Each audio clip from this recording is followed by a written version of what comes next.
Leslie, what is good teaching to you? I think that good teaching means that every student is learning.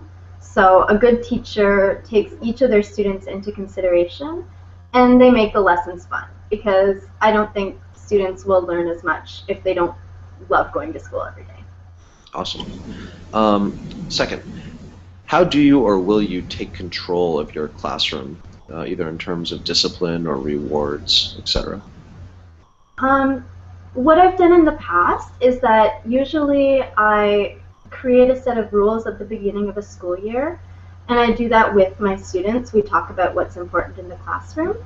And then the first few weeks, I really reinforce those rules. We go back, we line up again and again until they understand the routines. And then throughout the year, I usually try to use a reward system for the most part, and that's usually in the form of a sticker chart. So at the end of the day, in a kindergarten, for example, I would give students a sticker unless they had like a bad behavior day, Hmm. in which case they wouldn't get a sticker. And then after a certain number of stickers, they get to choose a prize.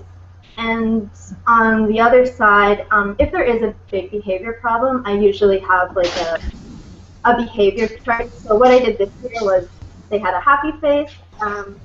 If they broke a rule and I reminded them and they continued to break it, they would move down to a so-so face. So they wouldn't get a sticker that day. The time out. And then if something else happened, they might move down to a sad face where, depending on the school, they might go and see the Korean co-teacher or I might have to speak to the parents. Great. That sounds like an awesome system. For our last question, a little more general, what is your favorite part about teaching? Definitely seeing progress. I know that's like a typical teacher answer, but there's a reason for it.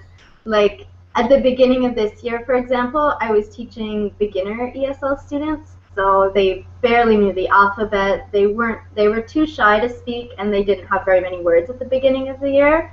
But it's just so awesome to go in like at the end of the second week, for example, and they're starting to speak. And then by the time I left later in the school year, they were reading a little bit, they were speaking, and like they were trying to speak in full sentences. And it's just really nice to see that progress and to see the kids really proud of themselves and the parents who are really proud of their kids as well. Awesome. Well, that's it for the second video. Thank you so much, Leslie. Thank you very much.